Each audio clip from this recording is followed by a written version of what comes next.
তেল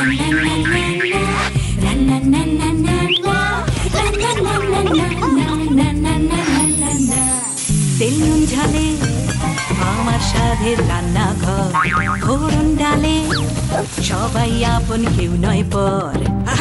চলে চলে স্পেশাল ভোজ, রোজ রোজ তাই খুন্তি হাতা হাতে, বিচ্ছে প্লেটে পাতে, জীবনের স্বাদ বদলাতে। জি বাংলার রান্নাঘর, জি বাংলার রান্নাঘর।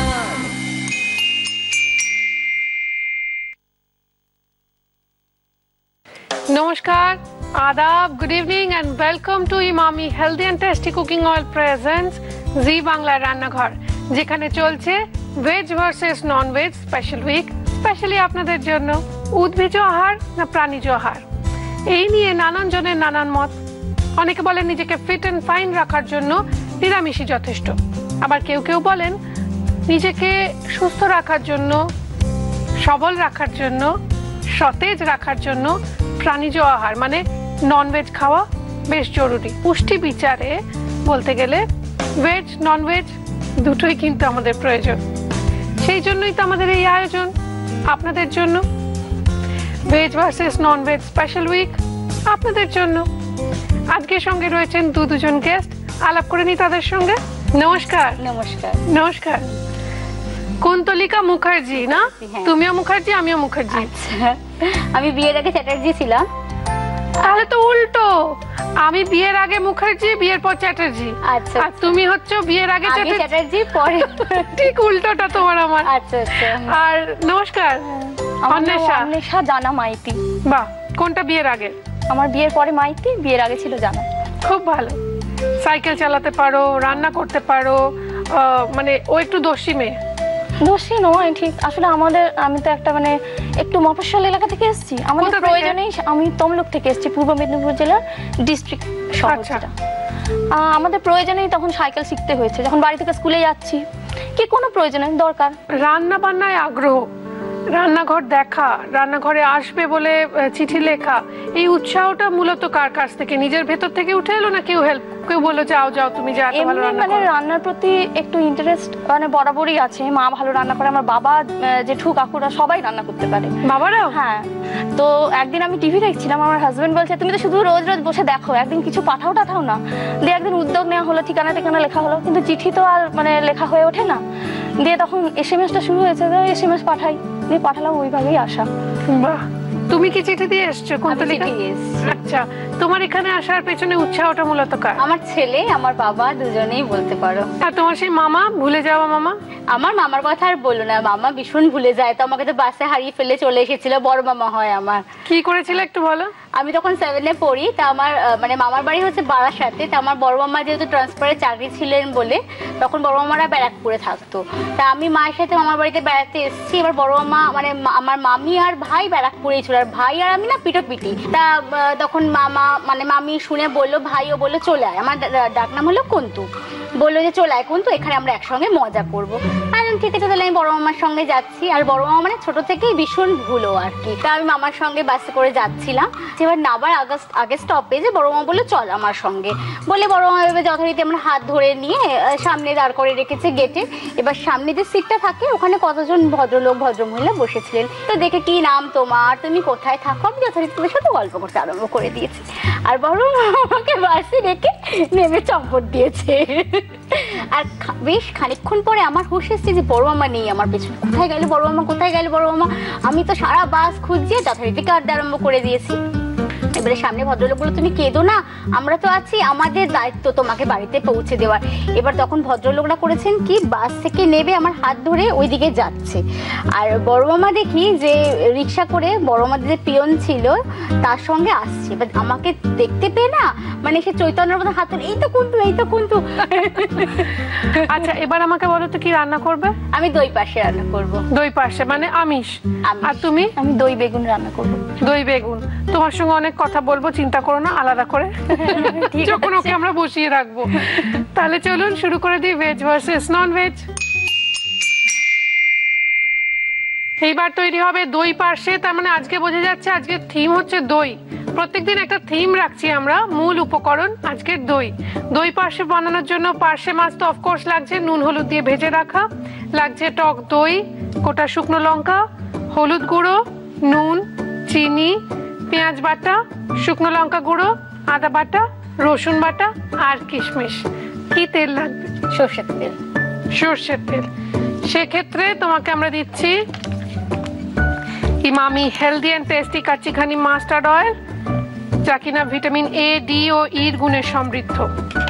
বাঙালির এখন মুখে হাসি, চোখে জল। আমরা তেলটা ঢেলে দেখিয়ে দিই এর বর্ণ।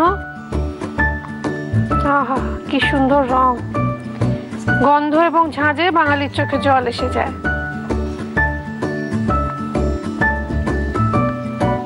এবার তুমি রান্নাটা শুরু করবে তো? আমি এটা অন করে দিই। কতটা তেল লাগবে দেখো তো। মাছ তো ভাজা হয়ে গেছে। মাছ তো ভাজা হয়ে গেছে, অল্প দাও। ব্যাস ব্যাস ব্যাস, আল্লাহ। ঠিক আছে, একদম। এখান থেকে একটা খুন্তি নিয়ে নাও, তুমি চলে যাও ওদিকে। অন্বেষা বসে রয়েছে। অন্বেষা পড়ায়, কেমিস্ট্রির টিচার, তাই তো? হ্যাঁ হ্যাঁ। তো অন্বেষা, এই যে তুমি যেখানে থাকতে সেখান থেকে চলে এলে, এখন কোথায় রয়েছো? না, আমার তমলুকে বাপের বাড়ি, কিন্তু ওখানে আমি মানে বাড়ি করেছি নিজে। আমার শ্বশুর বাড়ি অন্য জায়গায়। কোথায়? হেরিয়া, ওই দীঘা যেতে পড়ে, ওইখান থেকে ভেতরে একটা গ্রামে। তোমার সঙ্গে আরো অনেক আড্ডা রয়েছে। এখানে রান্নাতে একটু এগিয়ে নি। হ্যাঁ, তেলটা গরম হয়ে গেছে। শুকনো লঙ্কা না দুটো? হ্যাঁ, দুটো দাও। দাঁড়াও, হাতে দেবো না। এই নাও।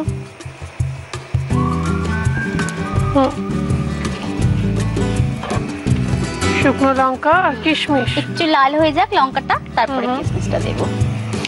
কিশমিশ গুলো দিয়ে দিই। হ্যাঁ, কিশমিশটা বেশি ভাজলে আবার পুড়ে যাবে। সঙ্গে সঙ্গে আমরা হ্যাঁ পেঁয়াজ বাটা দেবো। পেঁয়াজ বাটাটা দেবো।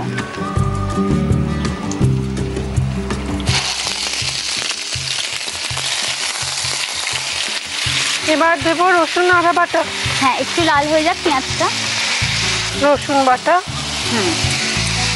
তারপর আদা। আদা। এবার কি দেবো? একটু ভাজা ভাজা হয়ে আসো। একটু হলুদটা দিয়ে দেবো। হলুদটা দিয়ে দাও। নইলে কাঁচা গন্ধ বেরোবে। দিয়ে দাও, হলুদটা দিয়ে দাও। কতটা? অল্প নিশ্চয়। অল্প দাও, সামান্য একদম, ব্যাস একদম। যে রান্নাঘরকে সুন্দর সুন্দর কিচেন অ্যাপ্লায়েন্সেস দিয়েছে, মডিউলার কিচেন সেটআপ দিয়েছে কুচিনা, আমাদের আন্তরিক ধন্যবাদ কুচিনাকে। আমরা ধন্যবাদ জানাই আমাদের অন্যান্য স্পন্সরসদের সঙ্গে সঙ্গে আমার ওয়ার্ড্রোব কাশি রেনিকে। এই সুন্দর চান্দুরি সিল্কের শাড়িটা যদি আপনাদের পছন্দ হয় এবং পেতে ইচ্ছে করে, তাহলে আজকের টেলিকাস্ট ডেটের কথা মাথায় রেখে আপনাদের চলে যেতে হবে রেনিতে, আমার ওয়ার্ড্রোব কাশি রেনি। রেনিকে ধন্যবাদ জানাই, তার সঙ্গে সঙ্গে ধন্যবাদ জানাই আমাদের প্রিন্ট পার্টনার হ্যাংলা হেসেলকে। নতুন নতুন রেসিপি ও রেস্টুরেন্টের যদি সন্ধান পেতে চান, তাহলে অবশ্যই পড়ুন বাংলার প্রথম আন্তর্জাতিক ফুড ম্যাগাজিন হ্যাংলা হেসেল। আমাদের হেসেলে আজকে রয়েছে কুন্তলিকা এবং অন্বেষা, দুজনেই দই দিয়ে এক একটা রান্না করছে, একটা আমিষ একটা নিরামিষ। আমিষ রান্নাটা আমরা রোজকার মতো আগে শুরু করেছি পার্শে মাছের রান্না, দই পার্শে। কি দেবো? নুন দেবো, চিনি দেবো, আর সামান্য লঙ্কা গুঁড়ো দেবো, কারণ ঝাল হলে বাচ্চারা খেতে পারবে না তো। আর আমাদের বাড়িতে তো বাচ্চার সংখ্যাই বেশি। চিনি, নুনটা তুমি দেখে বলো। সামান্য দাও প্রথমে, ব্যাস। এবার শুকনো লঙ্কার গুঁড়ো। শুকনো লঙ্কার গুঁড়ো দাও, অল্প দাও, ঝাল হলে আবার ব্যাস।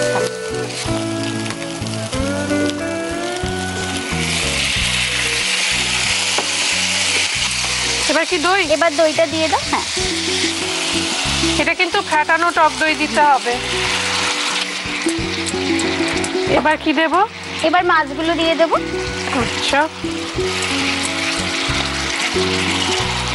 পেটে ডিমওয়ালা পার্শে। হ্যাঁ, আমার ছেলে খেতে ভীষণ ভালোবাসে। তাই? হ্যাঁ, আমিও ভালোবাসি। ভালো খাবার খেতে কে না ভালোবাসে বলো। এগুলোকে একটু উল্টে উল্টে দিতে হবে। হ্যাঁ, দিচ্ছি। একটু সামান্য জল দিলে ভালো হবে। একটু সামান্য দিচ্ছি। এটা কমিয়ে 200-তে নিয়ে চলে এলাম। আপনারা 600-এও করতে পারেন। এখন আমরা ব্যবহার করছি কুচিনার ব্ল্যাক স্টার ইন্ডাকশন ওভেন। আপনাদের ওভেন অনুযায়ী আপনারা সেট করে নেবেন। এবার এটা ঢাকা দিয়ে দিই। এটা হয়ে গেলে আমরা সার্ভ করে দেবো, তাই তো? একদম। আমরা জানি অন্বেষা অপেক্ষা করছে তার নিরামিষ রান্নাটা নিয়ে, সেই রান্নাটাও কমপ্লিট করব, তার উপকরণ বলবো, কিন্তু তার আগে দেখে নিন এই রেসিপিটা আরো একবার।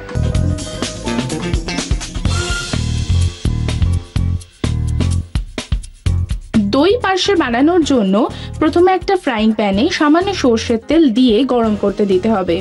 এরপর ওর মধ্যে গোটা শুকনো লঙ্কা ফোড়ন দিয়ে তার মধ্যে কিশমিশ, পেঁয়াজ বাটা, রসুন বাটা, আদা বাটা, হলুদ গুঁড়ো দিয়ে বেশ খানিকক্ষণ কষিয়ে তার মধ্যে অল্প চিনি, নুন, শুকনো লঙ্কার গুঁড়ো আর জল দিয়ে আবারও ভালোভাবে কষিয়ে তার মধ্যে ফ্যাটানো টক দই, ভেজে রাখা পার্শে মাছ দিয়ে বেশ খানিকক্ষণ ঢাকা দিয়ে রাখলেই রেডি দই পার্শে।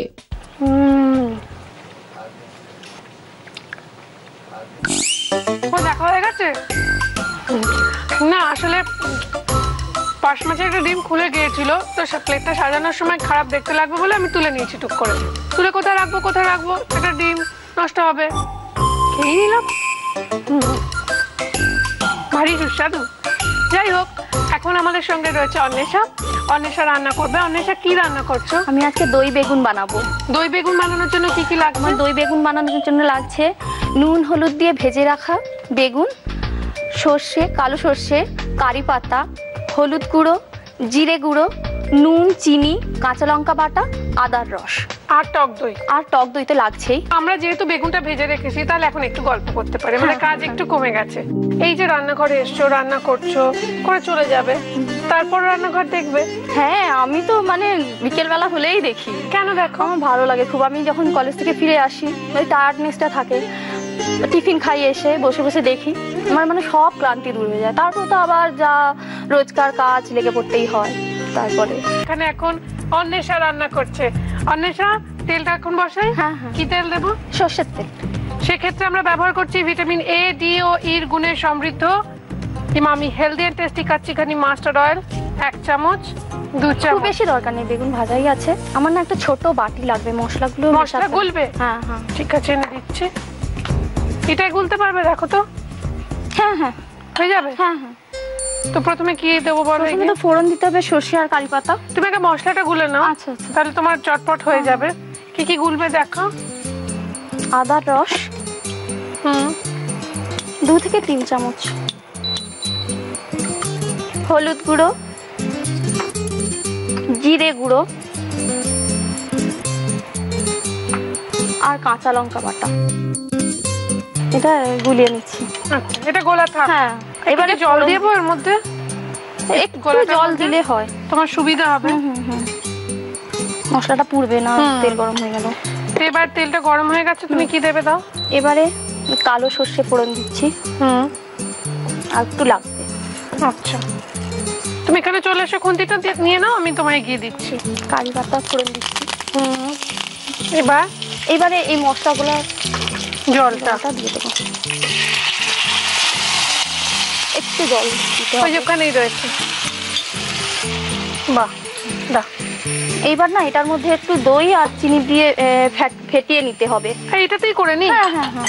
আর একটু আমাকে না নুনটা দেবে। এই নাও নুন। এটা চামচ। এই নুনটা না তুমি একটু বলে দিলে ভালো হয়। আমার না নুনের হাত কম। তো কমই দাও, তুমি যেরকম রাখবে সেরকম খাবো। আচ্ছা, এটার মধ্যে একটু তাহলে টক দই নেব আর চিনি। কতটা দেখো তো? অর্ধেকটা দিয়ে দাও। ও, মানে বেশ খানিকটা। হ্যাঁ, একটু বেশি দিলে। আর চিনিটা 2-3 চামচ। বেশ খানিকটা চিনি। এটাকে গুলবো। হ্যাঁ, ভালোই হবে। আচ্ছা, এই যে রান্নাঘরে এলে সবচেয়ে সেরা কোনটা লাগলো? কোনটা তোমায় যদি বলা হয় একটা জিনিস বাড়িতে নিয়ে যেতে দেওয়া হবে, তুমি কি বলবে? তোমাকে নিয়ে যাবো। আমাকে? মানে আমাকে তোমার বাড়িতে গিয়ে এসব মশলা টশলা বেটে দিতে হবে? না, তোমাকে বসিয়ে রাখবো, যে আমি রান্না করবো তুমি খাবে। যাক, একটু জিজ্ঞাসা করি, আরেকজন গেস্টও রয়েছেন, কুন্তলিকা। কুন্তলিকা, এখান থেকে কিছু একটা জিনিস তোমায় যদি নিয়ে যেতে বলা হয়, তুমি কি নিয়ে যাবে? আমি থেকে যাবো এখানে। তুমি থেকে যাবে? প্রত্যেকদিন তোমার সঙ্গে রান্না করবো। কত বুদ্ধি দেখো, তুমি বোকার মতো আমাকে নিয়ে যাচ্ছিলে, উনি তো এখানেই থেকে গেলেন। যে দেখলো সুদীপা চলে গেছে, আমি রান্না করব বললেন। খুব মজা করতে করতে না আমার একটা খুব মজার ঘটনা মনে পড়েছে। বলো বলো। আমি তখন এমএসসি করছি, হ্যাঁ, আমাদের স্টাডি লিভ পড়ে গেছে, তো যে যার বাড়ি চলে গেছে। আর নিচের বেগুনগুলো দিয়ে দেবো? হ্যাঁ দিয়ে দাও। আচ্ছা বলো। দিয়ে আমাদের মেসটা 3 তলা ছিল, একতলায় প্রায় 10-12টা রুম। আমি সেদিন মানে ফর্ম ফিল আপ করতে গেছি, আর স্টাডি লিভে সবাই বাড়ি চলে গেছে। ওই দিকের রুমে একজন দিদি আছে আর আমি আছি, আর কেউ নেই নিচে। এমনি ভয় করছে, রাত্রিবেলা খেয়ে দিয়ে এসে শুয়েছি, লাইট বন্ধ করেছি, একটু তো ভয় ভয় করছে। ও মা, ঘন্টা খানিক শোয়ার পর শুনছি একটা না ঝপ ঝপ ঝপ করে শব্দ হচ্ছে, মনে হচ্ছে কে যেন হেঁটে বেড়াচ্ছে। দিয়ে খানিকক্ষণ পর উঠে লাইট জ্বালালাম, দেখছি কি একটা ইঁদুর বালতিতে পড়ে গেছে। এবারে লাফাচ্ছে বেরোনোর জন্য, কিন্তু লাফাতে পারছে না, বারবার পড়ে যাচ্ছে। আর আমার সারা রাতের ঘুম কামায়। ইঁদুর থেকে ভয় তো বাবা। তার মানে ডিটেকটিভ গল্প পড়তে তোমার ভালো লাগে, যেখানে সাসপেন্স রয়েছে, এবং সেই সাসপেন্স যদি আপনি নিজে রিভিল করতে পারেন তার চেয়ে মজা আর কিছুতে হয় না। জানি জানি সকলে মিলে দেখছেন ডিটেকটিভ 2015, তাই তো? বৃহস্পতি, শুক্র, শনি রাত্রি ঠিক 10টায় আপনাদের জন্য। আর এই মুহূর্তে আপনাদের জন্য এই রেসিপি আরো একবার।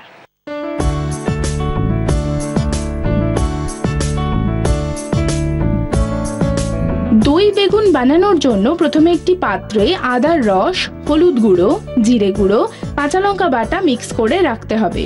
এবারে ফ্রাইং প্যানে Emami healthy and tasty kacchi ঘানি মাস্টার্ড অয়েল গরম করে তাতে সর্ষে আর কারি পাতা ফোড়ন দিয়ে তাতে মশলার মিশ্রণটা দিয়ে তার মধ্যে স্বাদমতো নুন, টক দই, চিনি, একসঙ্গে মেশানো মশলা, ভেজে রাখা বেগুন দিয়ে ওলট পালট করে সার্ভ করুন দই বেগুন। ভাইটামিন এ, ডি ও ইর গুণে সমৃদ্ধ Emami healthy and tasty cooking অয়েলের তরফ থেকে থাকছে আমাদের আজকে দুজন গেস্টের জন্য একটি আকর্ষণীয় গিফট হ্যাম্পার। তার সঙ্গে সঙ্গে থাকছে আরো কিছু উপহার। দাগের জম মার্বো কেয়ারের পক্ষ থেকে একটি আকর্ষণীয় গিফট হ্যাম্পার রয়েছে, কেকসের তরফ থেকে একটি গিফট হ্যাম্পার রয়েছে, মটন ব্র্যান্ড ঘির পক্ষ থেকে একটি গিফট হ্যাম্পার রয়েছে, কৃষ্ণচন্দ্র দত্ত কুকমি প্রাইভেট লিমিটেডের পক্ষ থেকে ডাটা গুঁড়ো মশলার একটি আকর্ষণীয় gift hamper. Emami healthy and tasty recipe contest. আপনার রেসিপিগুলোর মধ্যে থেকে সেরা 4টে রেসিপি পাঠান আমাদের।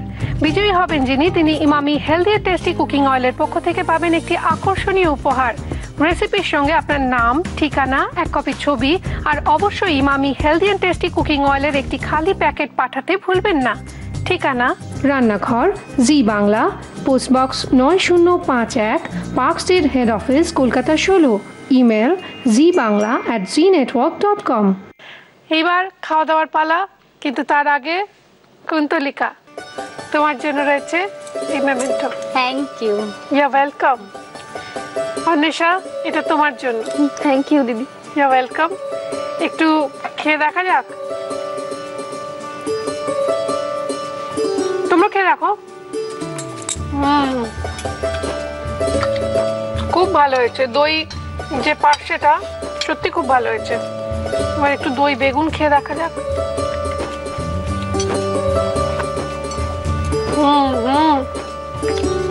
অপূর্ব। Thank you. অপূর্ব হয়েছে, সিরিয়াসলি। You R welcome. খুব ভালো হয়েছে। I wish you all the best for Cucina contest. দুজনকেই জানাই অনেক অনেক শুভেচ্ছা, শুভকামনা। দুজনেরই একটা কমন জিনিস যেটা বলা হয়নি টোটাল আড্ডায়, সেটা হচ্ছে সন্তান। সন্তান জন্মাবার সময় দুজনেরকেই অনেক প্রবলেম ফেস করতে হয়েছে। তোমারটা শুনি আগে অন্বেষা। যমজ ছেলে? হ্যাঁ, আমার টুইন্স, একটি মেয়ে একটি ছেলে। আমার মেয়ের নাম আর্জিকা আর ছেলের নাম আর্যক। আমার ওরা 7.5 মাসে হয়েছে। তমলুক থেকে আমার ডিপলিং শুরু হয়ে যায়। তো তখন আমার বোনের বিয়ে ছিল, তার 10 দিন পরে। দিয়ে আমি তখন ওখানে কলকাতায় চলে আসি। তারপরে এখানে 3 দিন ভর্তি থাকার পর মানে ওখানে ডাক্তারবাবুরা বলেছিলেন মা ঠিক হয়ে যাবে, কিন্তু বেবির দায়িত্ব নিতে পারবো না। তো এখানে এসে তারপর 3 দিন পর ওই ডাক্তার বিডি মুখার্জির আন্ডারে। খুব ভালো ডাক্তার, ভীষণ ভালো ডাক্তার বিডি। তো তারপর এখন সবাই সুস্থ? হ্যাঁ, এখন সবাই সুস্থ আছে। আচ্ছা, কুন্তলিকার কি হয়েছিল? আমার যখন আমি যখন আমার নার্সিং হোমে আমি যখন বেবি হতে যাবে আর রনক, ওর ডাক নাম ক্রিশ। তা ও যখন আমি নাবজি যখন লেকচার করে, তো তখন ও সাউন্ড দিচ্ছিল, সব করছিল। যখন ওটিতে ঢোকাতে যাবে তখন আর কোনো সাউন্ড পাওয়া যাচ্ছে না। তো তখন আমাকে যেই ডক্টর করেছিলেন ওনার নাম হলো ডক্টর বরুণ চক্রবর্তী। তা উনি বলছেন যে করা যাচ্ছে যখন, তাহলে আমাদেরকে স্ক্যান করে দেখতে হবে, মানে সোনোগ্রাফি করে দেখতে হবে যে বেবিটা ঠিকঠাক আছে নাকি। বলে আমি একবার লাস্ট চান্স নিয়ে দেখি যে যদি সাউন্ড পাওয়া যায় তাহলে আমরা সঙ্গে সঙ্গে তাহলে ওটিটা করে নেব। বলে উনি এসে দেখতে তখনই সাউন্ড পাওয়া গেছে। তো তারপরে যাই হোক আমার সুস্থ বেবি হয়েছে, ভালোভাবেই এখন সে সুস্থ? তো এখন সে সুস্থ, সে শুনতে পড়ছে। হ্যাঁ, দুষ্টুমি করে। আমাদের যেহেতু জয়েন্ট ফ্যামিলি, ও তো আরো দুটো দাদা আছে, সেই জন্য দাদাদের সাথে খেলা করে সারাদিন ধরে, বেশ মজাতেই কেটে যায়। যৌথ পরিবারগুলো তো ভেঙে ভেঙে যাচ্ছে, নিউক্লিয়ার ফ্যামিলি হচ্ছে, কিন্তু যৌথ পরিবারের বাড়তি পাওনাটুকু কি জানেন তো, এই ছোট ছোট বাচ্চাগুলো খুব সুন্দর করে বড় হয়। তো যৌথ পরিবারকে একত্রিত আমরা কি করে করব? আমাদের প্রয়াস এইটুকুই যে জি বাংলা পরিবারকে এই টেলিভিশনের মাধ্যমে যে সম্পর্কটা, সেই জি বাংলা পরিবারকে সেই সম্পর্কটা অটুট রাখতে। আপনারাই তো জি বাংলা পরিবারের সদস্য, আপনারা সঙ্গে আছেন বলেই প্রতিদিন ফিরে আসি আপনাদের টানে, এই পরিবারের টানে। কালও আসবো নিয়ে অন্য কোনো রান্না, অন্য কোনো গেস্ট। ভালো থাকুন, ভালো রাঁধুন।